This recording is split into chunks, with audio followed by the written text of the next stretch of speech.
और उनके साथ ही बैठे आर्य जगत के मूर्धन्य संत सन्यासी स्वामी जीवानंद जी महाराज, अन्य सभी संत जन, विद्वत जन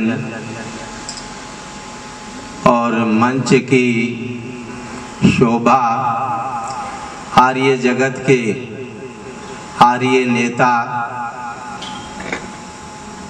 सभा के महामंत्री श्री विनय जी आर्य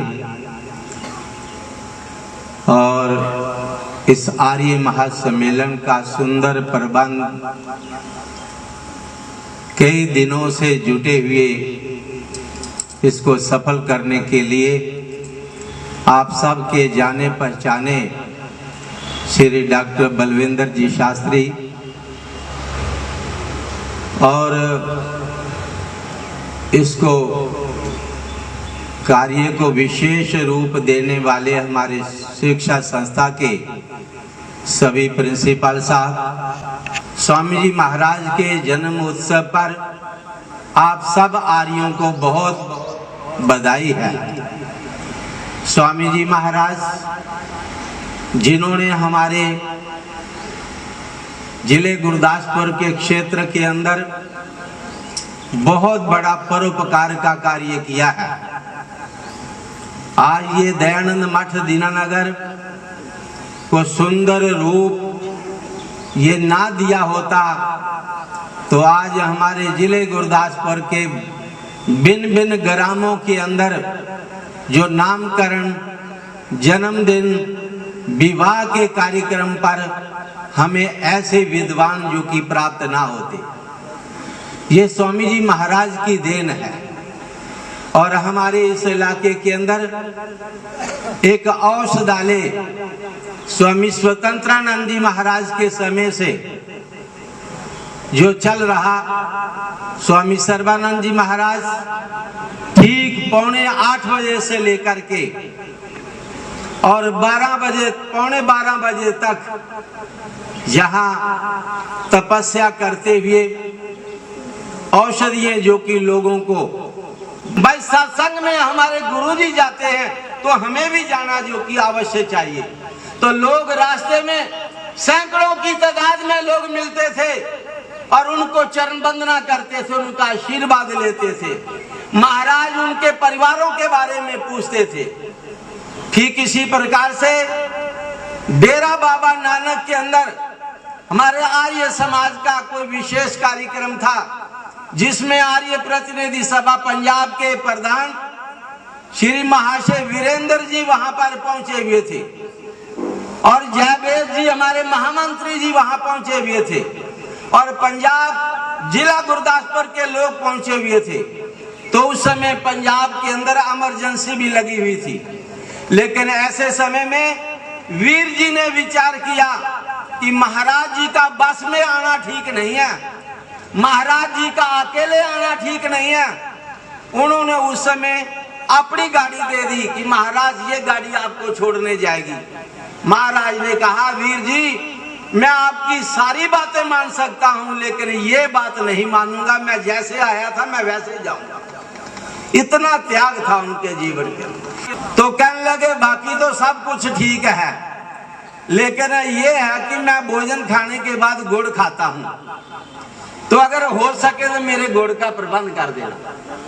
तो मैंने विचार किया, मेरे सामने स्वामी सर्वानंद जी महाराज का वो दृश्य आ गया।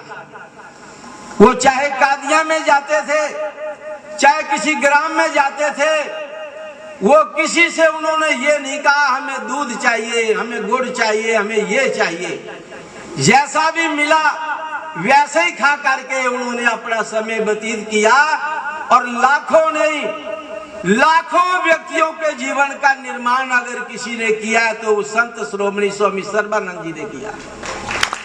बंधुओं, शहीद आजम सरदार भगत सिंह जी के साथी और स्वामी जी के साथ जिन्होंने काम किया, ये घटना कहकर वक्तव्य समाप्त करता हूं। श्री आशानंद जी आर्य जो दिल्ली के थे, हमारे जानते आर्य नेताजी यहाँ आए हुए थे, क्योंकि पंजाब उनका क्षेत्र रहा है।